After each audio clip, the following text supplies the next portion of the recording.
열왕기상 17장 8절에서 16절 말씀까지입니다.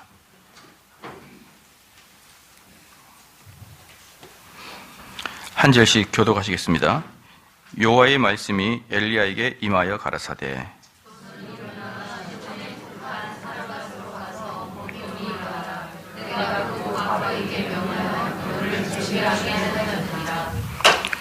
저가 일어나 사르밧으로 가서 성문에 이를 때에 한 과부가 그곳에서 나뭇가지를 줍는지라. 이에 불러 가로되 청컨대 그릇에 물을 조금 가져다가 나로 마시게 하라.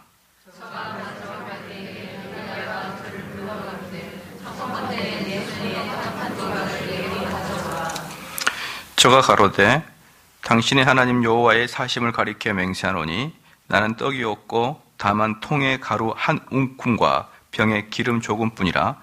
내가 나무가지 두엇을 주어다가 나와 내 아들을 위하여 음식을 만들어 먹고 그 후에는 죽으리라.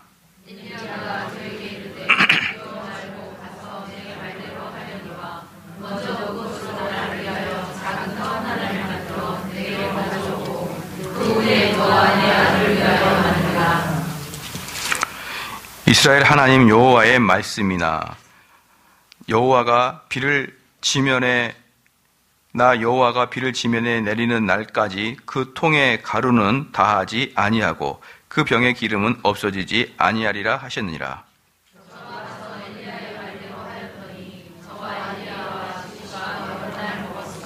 다 같이 읽겠습니다. 여호와께서 엘리야로 하신 말씀같이 통의 가루가 다하지 아니하고 병의 기름이 없어지지 아니하니라. 아멘. 이제 과부에 처한 상황이 8절 9절 말씀을 보면요, 여호와의 말씀이 엘리야에게 임하여 가라사대 너는 일어나 시돈에 속한 사르밧으로 가서 거기 유하라. 내가 그곳 과부에게 명하여 너를 공개하게 하였니라. 이스라엘 사람들이 출애굽하여서 광야에서 끝까지 배워야 했던 과목이 뭐냐? 광야에서 끝까지 배워야 했던 과목은 순종하는 것이었습니다. 순종하는 것. 하나님의 그 구름이 떠서 가면은 가고 구름이 멈추면 멈추고, 이스라엘 백성들이 자기가 자의적으로 움직일 수가 없고 구름의 움직임에 따라서 움직이는 것. 그리고 그들이 끝까지 그 더위 속에서도 인내하면서 하나님께서 그 원하시는 가나안 땅에 들어가는 그 여정을 능히 통과할 수 있는 그 뭡니까? 인내함은 다른 것에서 순종함이거든요.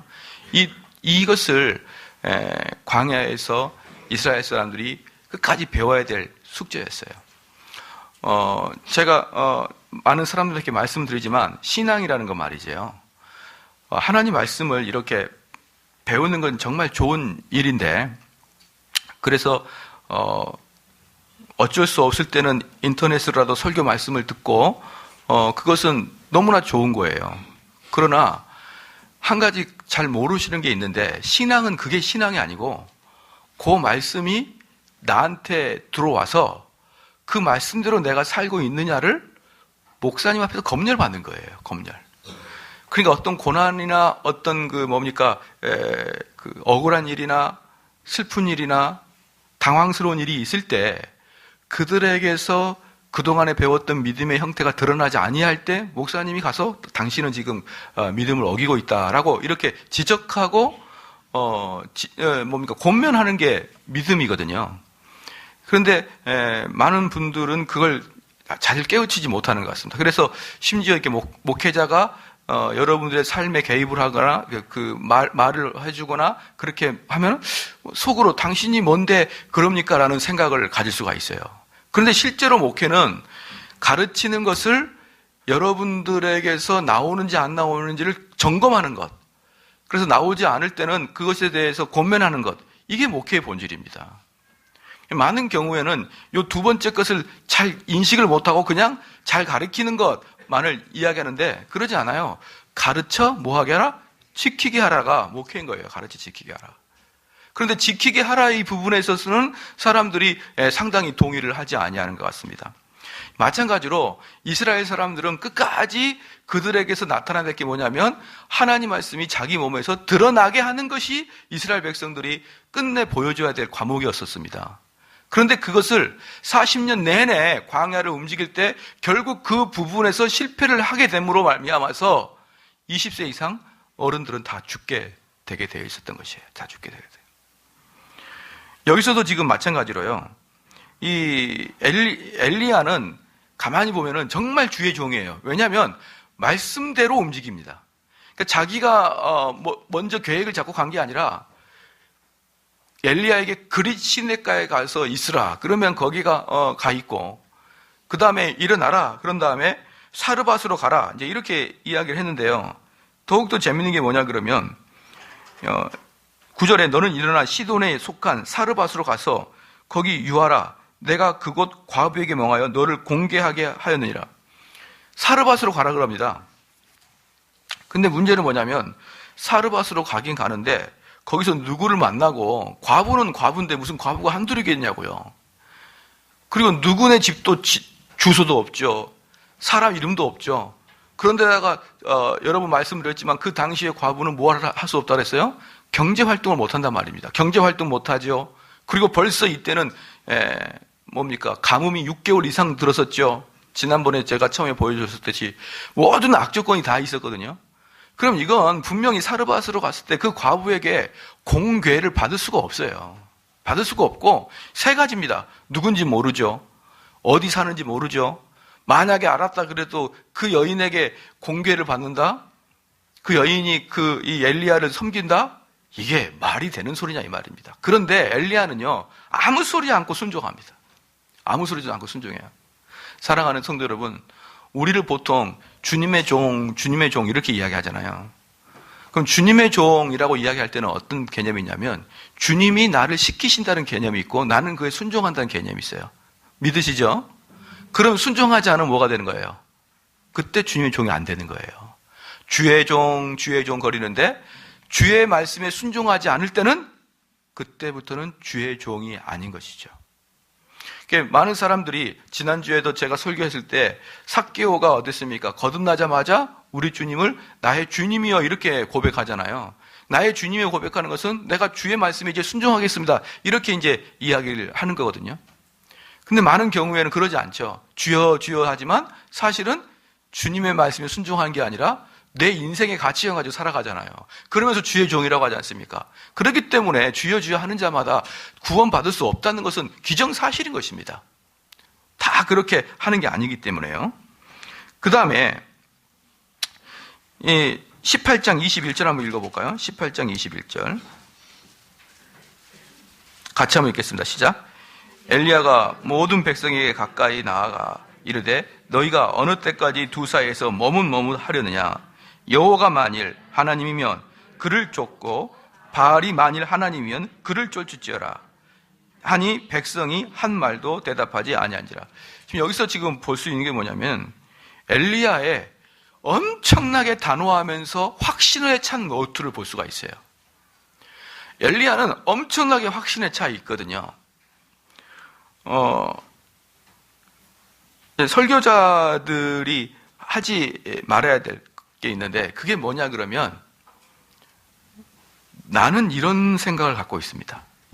성경 예컨대 무슨 열왕기상 17장 9절 말씀이 이런 학설도 있고 저런 학설도 있는데 나는 저런 학설에 동의합니다. 이런 식의 이야기는 설교자들은 절대로 해서는 안 돼요. 어떻게 그렇게 설교를 공부 가르치듯이 그렇게 할 수 있단 말입니까? 설교는 확신에 차야 되는 거예요. 자, 그 설교자가 비록 그 길을 가보면 너무 좋겠지만 그 길을 혹시 만약에 가보지 못했더라도 하나님 말씀이기 때문에 확신에 차서 이야기를 해야 되는 것입니다. 엘리야는 분명히 확신에 차서 이야기하잖아요. 하나님이든지 바알이든지 둘 중에 하나를 선택하라. 그 내용이 그 엘리야의 그 스타일이 어디 나타나냐 그러면요 10절에 나타납니다. 10절에 같이 한번 읽겠습니다. 시작. 저가 일어나 사르밧으로 가서 성문에 이를 때에 한 과부가 그곳에서 나뭇가지를 줍는지라. 이에 불로 가로되 청컨대 그릇에 물을 조금 가져다가 나로 마시게 하라. 그러니까 이제 이 엘리야는 아주 여기서도 단호합니다. 처음 본 아주머니한테 뭐 안녕하세요 묻지도 않고 가서 물 좀 가져와라 이렇게 이제 이야기를 하는 것이죠. 이게 여러분들이 느끼기에 물 한 컵 주세요 뭐 이런 것 같죠? 자, 여기가 어디입니까? 사막이죠. 지금 몇 개월 가뭄입니까? 6개월 가뭄이죠. 아무 물도 없을 거예요. 거의 있으면은 한 바가지나 있을 거예요. 근데 그 사람한테 가가지고 무례하게 가서 물 좀 가져오라 이렇게 얘기합니다. 사랑하는 성도 여러분, 이 말씀을 보면서요, 여러분 두 가지를 분명히 알아야 됩니다. 첫 번째는 뭐냐면 하나님이 가라 이렇게 얘기하잖아요. 가라 그랬는데 하나님은 항상 구체적으로 뭔가를 말씀해 주지 않고 가라 그러면은 우리들은 믿음으로 그 길 가는 거예요. 믿음으로 가는 겁니다. 제가 처음에 개혁주의를 한다고 했을 때 많은 주변의 동기 목사님들이나 선후배 목사님들이 우려를 많이 했어요. 우려를 많이 했는데 누가 요즘에 그런 식으로 설교를 하게 되면 그런 식으로 설교를 해가지고 어떻게 목회가 되겠느냐. 그래서 저는 지금도 똑같은 생각인데요. 그때도 그랬습니다. 그냥 성경에서 하는 이야기들은 그냥 그대로 해버리겠다는 거예요. 그대로 해버리겠다. 만약에 성경에서 이 말을 했을 때, 이 말씀을 했을 때 우리 교인들 중에 대여섯 분이 상처를 받을지라도 있으면 하겠다는 거예요. 그게 바로 저는 엘리야에게 나타난 하나님께서 가라 하면은 그 후일이 어떻게 될지 고대하지 않고 그냥 가는 거예요. 그러니까 하나님 말씀이 여기에서 분명히 이것을 우리 성도들을 책망할 때 그냥 가감 없이 책망해버리면 그 후에 우리 성도들이 나를 잘 쳐다보지 않을 것이고 나를 싫어할 것이고 이러한 것들을 막 생각하게 되면 못하게 되겠죠. 내가 이 말을 하려고 그러는데 김 집사님이 걸리는구나. 이렇게 되면 내가 이걸 좀 하지 말까 이런 마음이 들 거 아니에요. 그래서 이러한 일들이 삼성제일교회 초창기 때 엄청나게 많이 발생했었습니다. 엄청나게 발생했었어요. 그래서 열심히 교회를 다니던 사람들이 교회를 안 나오는 이유가 목사님 설교가 너무 듣기 싫다는 거예요. 내용도 내용이지만 그 스타일도 듣기, 말투도 듣기, 제 말투가 얼마나 멋진데 말투가 듣기 싫다는 도대체 이해할 수 없는 그런 이야기들을 해야 되는 거예요. 어떤 분은 말투가 재수가 없다 그래요. 근데 그것은 사실은 말투가 재수가 없는 게 아니라 사실은 깊이 보면 내용이 재수가 없는 거예요. 그렇게 하는 것들이 여기저기에서 직접 들어오는 게 아니라 돌려서 들어옵니다. 여기저기서 돌려서 들어오는데 만약에 김길동이래 홍길동 씨가 안 나오는 이유는 여러 가지 돌려서 전 궁극적으로 목사님 때문이냐 이런 얘기가 엄청 들어왔습니다. 일주일이면은 수없이 그런 이야기가 들어왔어요. 와서 열심히 와서 헌신하려고 그러고 열심히 기도하려고 했던 사람들이 안 나오게 되면 어떻게 되겠습니까? 그때는 엄청나게 제가 곤욕을 치르는 거예요. 많은 사람들한테. 그 봐라. 당신 설교 때문에 그러잖아. 여러분 그때 제가 얼마나 외로웠겠었습니까? 그렇죠? 누구하고도 대화를 못하고 얼마나 부끄러운지 아십니까? 이번에 국회 청문회 때 어떤 분이 이야기하니까 국회의원이 뭐라고 했냐면 똑같은 말을 해도 당신의 말은 아주 기분을 상하게 하고 아다르고 어다른데 왜 그렇게 하십니까? 라고 국회의원이 그 교수한테 책망을 했어요. 여러분이 누군지를 알 수도 있을 텐데. 근데 그분이 뭐라 그랬냐 그러면 내가 국회의원 당신 아들입니까? 혹시 여러분 그 비디오 보셨나요? 아들입니까? 왜 제 태도에 대해서 당신이 이래라 저래라 합니까? 내가 당신 아들입니까? 그러면서 했던 말이 왜 인격을 모욕합니까? 그랬어요. 여러분 그 비디오 보셨어요? 한번 보고 그러세요. 좀 세상이 어떻게 돌아가는지 보시란 말이에요. 왜 제 인격을 가지고 그럽니까? 그러니까 그 인격에 대해서 그 사람을 책망하기 뭐냐면 왜 태도가 그러냐는 거예요. 왜 말투가 그러냐는 거예요. 여러분 저는요 1년 내내 인격 모독당하고 살았었어요. 1년 내내. 수많은 사람들한테. 그게 아무것도 아닌 것 같죠. 여러분 우리 목사님을 위해서 충고해 준다는 거죠. 물론 충고예요. 근데 충고인데 받아들일 때는 인격의 모독을 받고 들어와요. 그게 네 말투, 행동, 눈빛. 제가 그걸 수년 동안 겪고 살았습니다. 수년 동안. 알고 계십니까? 그럴 때마다 제 마음속에 그래도 이게 말씀이면 하겠다. 그리고 지금까지 온 거예요. 그냥 온 거 아닙니다. 그냥 온 거 아니에요. 엄청난, 그 교수는 그 한 번에 국회의원들이 당신 말투가 그래, 그거 한 번에 왜 나의 인격을 모독합니까? 라고 했듯이 그 정도는요, 저에게는 뭐 아주 그냥 안부 인사 정도예요. 안부 인사 정도. 그럴 때마다 제 마음속에 이게 말씀이 그냥 하겠다. 이게 말투가 어떻건 간에 제가 말투를 바꿔보려고 열심히 노력했지만 또 되지도 않고, 또 그래서 이제 이렇게 하는데, 그 깊은 마음 속에 하나님께서 하라 그러면 하는 거고, 최소한 정대훈 목사는 내 삶에서 하나님 말씀을 다 순종할 수는 없을지라도 설교에서는 순종해서 할 수 있겠구나라는 생각을 했었거든요. 설교에서만큼은.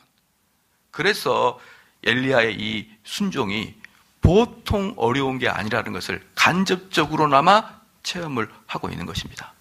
그래서 엘리야가 그렇게 했을 때 그 다음에 일이 어떻게 발생할지 모르고 하나님께서 일어나서 사르밧으로 가라. 그러니까 그냥 갑니다.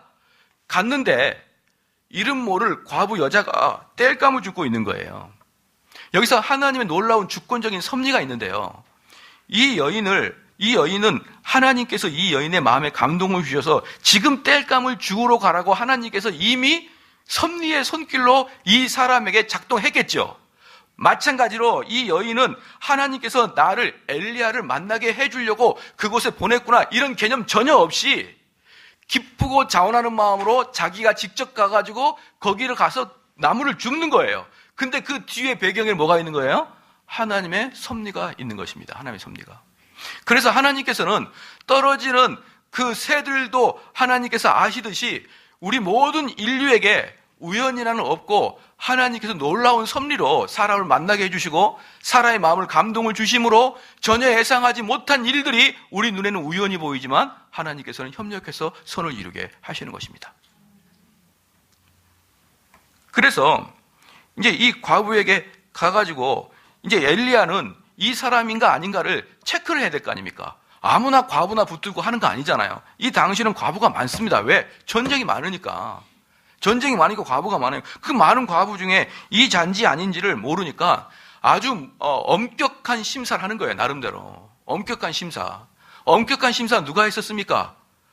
이삭의 아내를 구하려고 아브라함의 종이 약대를 끌고 가다가 어때요? 물 좀 먹여달라 이렇게 했습니까? 그때 낙타가 몇 마리인지 혹시 아십니까? 10마리예요. 10마리. 여러분 혹시 낙타를 직접 물 먹는 거 보셨나요? 안 봤으면 말하지 마세요. 낙타는 오랫동안 물을 안 먹지만 한 번 먹으면 아주 많이 먹습니다. 한 도라무통을 먹어요, 낙타는.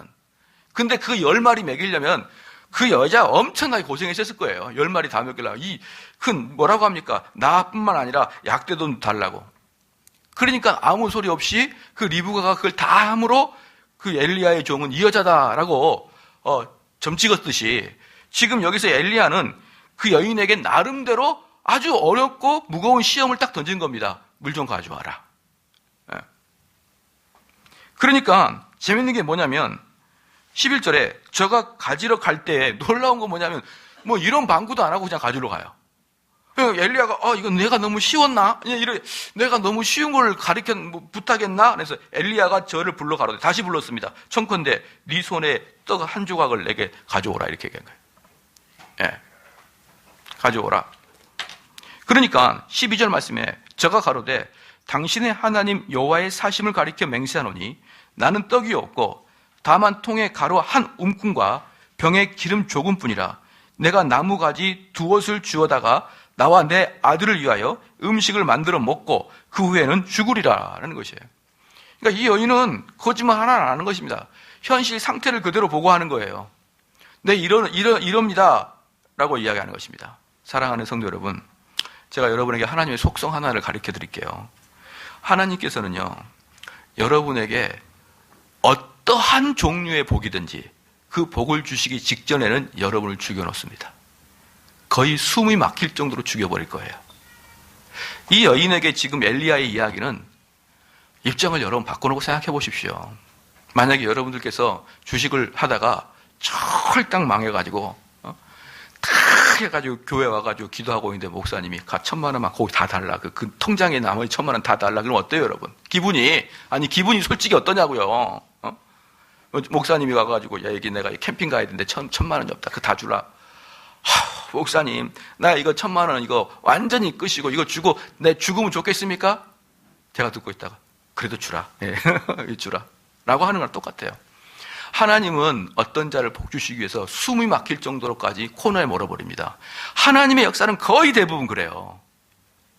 그러니까 여러분들이 정말 난처한 환경에 처했을 때 그때 하나님 붙들란 말이에요. 그때 이 주변 거 보고 탄원하지 마시고요. 그럴 때 엘리야가 아까 18장 말씀에서도 그런 단호한 모습이 나왔죠. 13절 말씀에 한번 읽어볼게요. 다 같이. 17장 13절 시작. 엘리야가 저에게 이르되 두려워 말고 가서 내 말대로 하려니와 먼저 그것으로 나를 위하여 작은 떡 하나를 만들어 내게로 가져오고 그 위에 너와 내 아들을 위하여 여기서 재밌는 게 뭐냐 그러면요. 참 나는 엘리야를 이 모습이 내가 엘리야의 모습을 배워야 되나? 이런 그런 그 갈등이 생길 정도예요. 이 여자가 뭐랍니까? 나는 기름도 조금밖에 없고요. 이 한 움큼에 빵밖에 밀가루밖에 없는데 그걸 빚어가지고 내가 우리 자녀랑 먹고 죽겠습니다. 그러니까 엘리야가 말하냐면 두려워 말라. 네가 원하는 대로 해라 그 말이에요. 가서 빵 만들어서 자녀 주고 죽어라 이 말이에요. 그런 다음에 뭐라고 했냐면 그 전에 나한테 갖고 와라 이렇게 하는 거예요. 그래서 제가 이걸 내가 배워야 되나? 아니 우리 교인들한테 그러면은 이건 내가 좀 배우기 힘들겠다. 예. 그런 것입니다. 그러니까 아주 엘리야는 단호하게 그에게 이야기하는 것이에요. 단호하게 이야기하자 14절 말씀에 이스라엘 하나님 여호와의 말씀이 나 여호와가 비를 지면에 내리는 날까지 그 통의 가루는 다하지 아니하고 그 병의 기름은 없어지지 아니하리라 하셨느니라. 엘리야는 더 구체적으로 하나님께서 말씀하시기를 네 통에 있는 것은 언제까지요? 비가 올 때까지 그치지 아니하고 너 속에 있는 그 기름은 그 비가 올 때까지 마르지 아니할 것이다 라고 확실하게 이야기했어요. 그러니까 엘리야는 아까 뒤에 18장 말씀에 21절 말씀에서도 뭐라고 했습니까? 엘리야가 모든 백성에게 가까이 나아가 이르되 너희가 어느 때까지 두 사이에서 머문하려느냐? 여호와가 만일 하나님이면 그를 쫓고 바알이 만일 하나님이면 그를 쫓을지어라 이렇게 얘기하잖아요. 확실하게. 그럼 엘리야가 왜 이렇게 확실하게 마음이 생겼냐 이 말이에요. 그 전에 길르앗에서부터 엘리야는 하나님께서 말씀하신 대로 실천했더니만 까마귀를 통해서도 자기를 먹이시는 걸 보고 엘리야는 이 신실하신 하나님께서는 시키는 것은 다 무조건 다 지키시는구나. 그런 확신이 있었던 거예요. 그런 확신이 있었습니다. 그래서 엘리야는 그 여자에게 그냥 너무나 잔인하게 네가 하려고 하는 거 맞다. 그래, 너가 기름하고 밀가루 반죽해서 네 아들하고 죽고 먹어. 먹긴 먹는데 먼저 나를 섬겨라. 왜 엘리야가 이렇게 끝까지 나를 섬기라 그랬을까요? 시작. 그 전에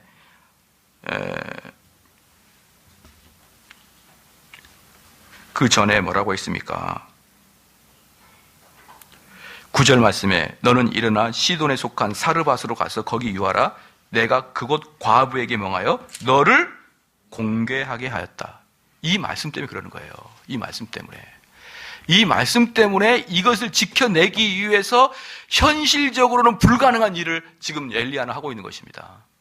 여러분과 제가 만약에 인간적으로 생각한다 그러면 어떻게 그 여자에게 마지막 먹고 죽겠다고 하는 여자에게 현실성을 보면서 그 여자에게 그걸 달라고 할 수 있겠습니까? 이것은요 인간적인 상식을 이미 넘어서 버린 내용들입니다. 왜 그런다고요? 하나님이 그렇게 말씀하셨으니까. 우리는 얼마나 많이 신앙생활하는데 상식이 끼어 있는지 모릅니다. 때로는 신앙생활 할 때 하나님께서는 우리의 상식과는 전혀 관계없는 것들을 우리에게 요구하실 때가 있다 이 말입니다. 그럴 때 우리는 너무나 두뇌가 발달해가지고 그 상식을 쫓아가버린 경우가 얼마나 많습니까? 그럴 때 14절 말씀에 이렇게 말하는 것이죠. 15절 말씀에 저가 가서 엘리야의 말대로 하였더니 저와 엘리야의 식구가 여러 날 먹었으나, 여기서 중요한 게 뭡니까? 아까 처음에 말씀드렸던 것은 순종 아닙니까? 순종. 이 여인이 왜 이렇게 순종을 잘 하는지는 모르겠지만 이 여인은 궁극적으로 순종을 하는 것입니다. 그럼 한번 볼게요. 지금 주의 종이 주님의 말씀을 이 여인에게 전했습니다. 주의 종이 주의 말씀을 이 여인에게 전했습니다. 아까도 종의 개념을 말씀드렸죠. 종은 누구냐? 주인의 이야기를 전달하는 것, 주인의 말씀에 순종하는 게 종이에요. 그러니까 엘리야는 분명히 여호와 하나님의 종입니다. 가서 그대로 전하니까 그것을 받아서 순종하는 자들은 어떻게 되는 것입니까? 하나님을 이렇게 순종하는 거예요. 주의 종이 하나님 말씀을 전파할 때 그 말씀에 순종하는 것은 하나님께 순종하는 것입니다.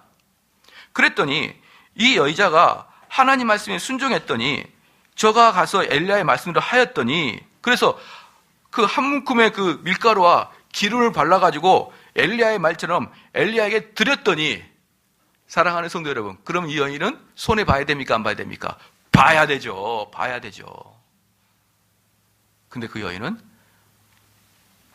비가 올 때까지 집안에 밀가루도 마르지 않고 기름도 마르지 않는 그것을 경험하게 되는 것입니다. 하나님의 사역은요, 우리를 끝까지 밀어붙여요. 끝까지 밀어붙여서 그 끝에서 우리가 순종할 때 비로소 우리가 하나님이 나와 함께 하시는구나 체험하게 합니다. 평범할 때는 하나님이 나와 함께 하는 걸 우리는 체험을 못하는 거예요. 이 사르밧 과부가 지금 엘리야를 만나서 이런 일을 발생하지 않았다 그러면 사르밧과는 하나님이 지금 나에게 이러한 일을 줬다는 걸 깨닫지 못할 거예요. 그런데 우리 엘리야가 이 사르밧 과부를 끝까지 밀고 가므로 끝에 가니까 하나님이 계시는구나 라는 걸 깨닫습니다. 그러니 여러분들이요, 잘 들어야 됩니다. 내가 이만큼 순종했으면 됐어, 그게 없는 거예요. 순종은 죽을 때까지, 숨이 막힐 때까지, 끝까지 성경의 말씀이면 따라가는 것입니다. 할렐루야. 그리고 그 이후에는 누구한테 맡기면 되는 겁니까? 먼저 그의 나라와 그의 의를 구하라. 그래야만 어떻겠다고요? 이 모든 것을 너에게 더하시리라. 그 말씀 믿고 나가면 되는 거예요. 그 말씀 믿고 나가면 되는 것입니다. 그 다음에, 그런데 이 여인은 어땠습니까? 이 여인은 이 13절, 14절 말씀에 엘리야의 강한 선포, 엘리야가 뭐 1절 뒤로 물러서지 않은 강력한 확신에 찬 선포가 엘리야가 했고, 이 여인은 비록 엘리야의 이야기를 듣긴 들었지만 두려워했어요. 떨었습니다. 이 차이가 뭘까요? 이 차이는, 이 여인은 그 밀가루 통 속을 본 거고, 밀가루 통 속을 본 거예요. 예수님께서 제자들에게 가가지고 야, 여기서 먹을 것이 있는지 찾아와 봐라 이러니까 보리떡 5개와 물고기 2마리를 가져오서 뭐라 했냐면 이걸로 어떻게 이 많은 사람을 먹입니까? 그렇게 얘기했거든요. 그렇기 때문에 아무리 여러분들이 신앙생활을 잘한 사람일지라도요, 우리 인간은 근본적으로 그 밀가루통에 시선이 고정될 수밖에 없어요. 밀가루통에 시선이 고정될 수밖에 없는데 엘리야는 시선이 어디에 고정되어 있었습니까? 언약의 말씀에 고정되어 있었단 말이에요. 그러니까 엘리야는 확신이 있었고 엘리야는 현실적인 상황을 두려워하지 않았던 거예요. 그냥 긍정적인 마음으로 두려워하지 않는 게 아니라 하나님께서 하나님 말씀대로 하면은 분명히 나를 살려줄 걸 믿으니까 두려워하지 않는 것입니다. 사랑하는 성도 여러분, 우리도 세상 살면서 제자들처럼 어때요? 그 환경 보고 그 통에 밀가루 많으면 기분이 좋고 밀가루 말라가면 어때요? 두근두근두근하고. 그런데 문제는 뭐냐면 이 세상의 환경은 밀가루가 찼다 줄었다 그러거든요. 그렇기 때문에 환경과 밀가루통을 보고 우리 마음의 기쁨과 평안을 가져간 사람들은요, 허구한 날 줄었다 컸다 줄었다 컸다 그래요. 그렇죠? 어떤 분은 그렇게 얘기합니다. 목사님, 신앙이 업다운 되는 거예요. 그럼 지금 어떤 상태냐? 다운된 상태예요. 저는 지금까지 사람들이 업다운 됩니다. 어떤 상태냐? 없던 상태. 이런 사람을 본 적이 없어요.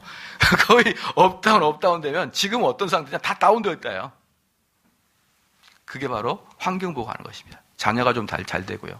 사업이 좀 잘 되고 기뻐요. 주님 감사합니다. 주께서 나에게 부어주신 게 감사합니다. 근데 애들은 말 안 듣고 하는 일마다 안 듣고 촤 안 되면은 어때요? 열심히 신앙생활하다가 큰 뒤에 앉아가지고 뒤집어 쓰고 집사님 왜 그러세요? 말 마세요. 목사님 교회 다녀봐도 아무것도 안 되네요.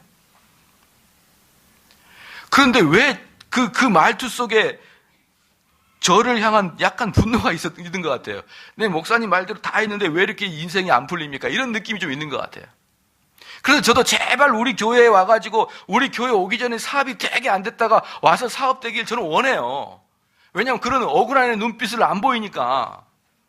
그런데 우리들 또 어때요? 그렇게 현실 보지 말고 상황 보지 말고 그리스도 보라 그래도요, 현실에 밀가루통 딱 들어두면은 주여, 이거 뭐 이렇게 안 됩니까? 도대체 주님은 내가 기쁘고 행복하는 걸 보기를 원하십니까? 뭐 이러면서 주님을 향해서 하소연하는 사람 봤어요. 근데 엘리야는 어때요? 하나님 말씀 언약 딱 믿는 거예요. 언약. 이 차이인 거예요. 이 차이. 그래서 뭐라고 합니까? 15절에 저가 엘리야의 말대로 하였더니, 근데 이 여자는 어떻습니까? 이 여인은 그 언약의 말씀을 믿지를 않았음에도 불구하고 뭐라는 거예요? 그의 주의 종의 말씀을 그냥 듣는 거예요. 순종하는 거예요. 순종하니까 저와 엘리야와 식구가 여러 날 먹었으나 16절에 여호와께서 엘리야로 하신 말씀같이 통의 가루가 다하지 아니하고 병의 기름이 없어지지 아니하니라.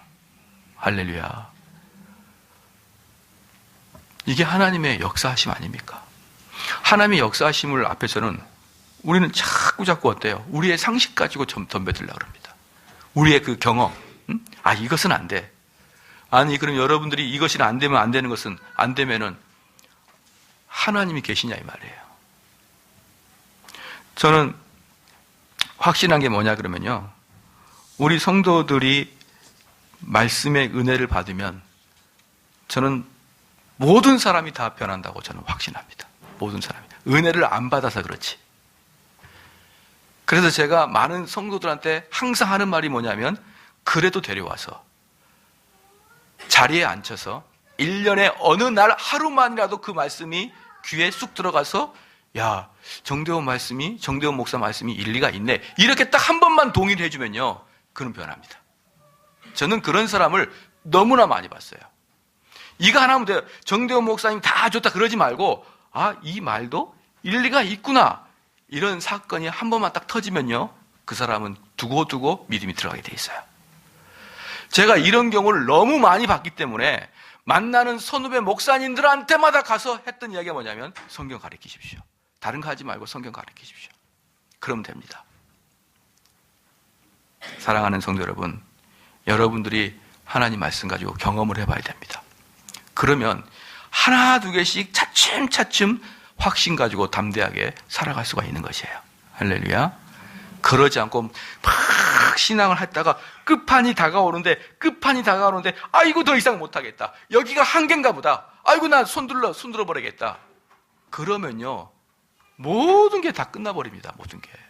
조금 더 참고 조금 더 인내하고 조금 더 주의 섭리를 기다리는 자가 되시기를 주님 축원합니다. 그럴 때 하나님이 부어줘요. 근데 마지막 하나만 말씀드릴게요. 여기에서 이제 뭡니까? 가루죠, 가루. 가루가 뭐냐 그러면요, 우리 주님을 자기를 스스로 뭐라고 했습니까? 나는 생명의 떡이다, 이렇게 말씀했어요. 생명의 떡이다. 그럼 여기서 가루가 나오기 위해서, 이건 이 레위기에서 아주 중요한 내용인데요, 레위기에서 소재가 있거든요. 소재는 뭐냐면 곡식을 갈아서 빻아서 내는 소재예요.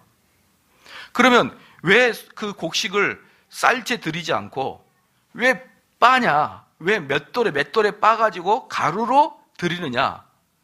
그것은 소재라는 뜻 안에 재물을 다 바글바글 갈아야 된다는 개념이 있는 거예요. 즉 그 몸을 찢어서 그 몸을 완전히 분해시켜서 완전히 찢어버리는 게 소재의 목적이에요. 그래서 소재는 넣어서 가는 게 그 목적입니다. 그러므로 사랑하는 성도 여러분, 여기서 가루는 누구를 상징합니까? 예수 그리스도를 상징합니다. 예수 그리스도를. 그 다음에 성경에는 기름은 거의 대부분 성령님을 가리킵니다. 여기서 그런데 이 집은 어떻게 했냐 그러면 어떤 그 가루만 먹거나 기름만 먹는 게 아니라 가루와 기름을 먹게 했습니다. 그리고 그걸로 연명했고, 그리고 뭐라고 했냐면 가루와 기름은 언제까지? 비가 온 날까지 끊이지 않고 너희들에게 공급될 것이다. 할렐루야.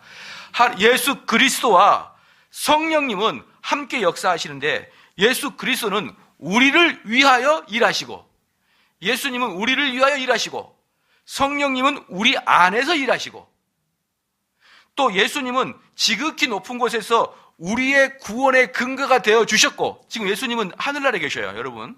여기에 있는 게 아닙니다. 우리 예수님은 지극히 높은 곳에서 우리의 구원을 유지시켜 주시고, 성령님은 지금 이 세상에서 우리 속에서 역사하심으로 이 땅에서 그리스도를 증거하고 이 땅에서 그리스도의 영광을 드러내기 위해서 성령이 역사합니다. 그렇게 되므로 이 두 분 중에 한 분이라도 안 계시면 어떻게 되는 것이에요? 우리는 구원은 아무 관계가 없어지는 것입니다.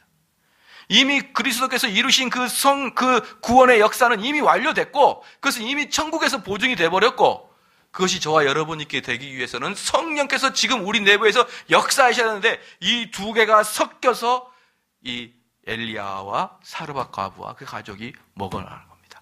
그러면서 재밌는 게 뭐냐면, 어때요? 재밌는 게 뭐냐 그러면요, 여기서 16절 말씀에 여호와께 엘리야로 하신 말씀같이 통의 가루가 다 하지 아니하고 병의 기름이 없어지지 아니하나니, 이 말씀 속이 뭐냐면 가루와 기름을 풍족하게 주겠다 이 말이 아니에요. 딱 맞게 주겠다는 거예요. 딱 맞게 그거에 맞게. 무슨 말이냐면요, 여러분에 맞게 성령의 역사가 일어납니다. 그래서 기독교의 역사상 2000년 동안 단 한 번도 예수 그리스도와 성령이 사라진 적이 없었습니다. 그 수많은 보이지 않는 주의 종들을 통해서 면면이 이어나왔는데, 때로는 그것에 맞게 풍성한 사람들이 있었기 때문에 풍성한 성령의 역사가 있었던가 하면, 또 어떨 때는 아주 꼬랑의 물처럼 쫄쫄쫄쫄 흘 만큼 아주 적게 성령의 역사가 나타났었는데, 2000년 역사 동안, 그러나 하나님께서는 항상 그에 맞게 적당해 주신 거예요. 그에 맞게. 그러므로 여러분들께서 오늘 기도할 때 이 사르밧 과부의 여인처럼, 엘리야처럼 여러분이 하나님 말씀에 순종하고 그 말씀을 따라간다 그러면 하나님은 그걸 통해서 살아계시고 또 여러분과 함께 하신 것을 여러분에게 경험시켜 주길 원하실 것입니다. 근데 또한 그것의 본질적인 게 뭐냐면 예수 그리스도와 성령의 사역이고, 예수 그리스도 성령의 사역은 여러분이 지금 필요하는 것만큼 하나님이 공급해 주실 거예요. 여러분들이 정말 이 강력한 싸움 앞에 있고 강력한 영적인 문제 앞에 있을 때는 성령께서 훨씬 더 많이 풍족히 부어줄 것이고요, 여러분이 스스로가 성령이 필요 없다고 생각했을 때는 조금만 가게 될 것입니다. 우리 한번 찬양을 하면서 그 다음에 기도하겠습니다.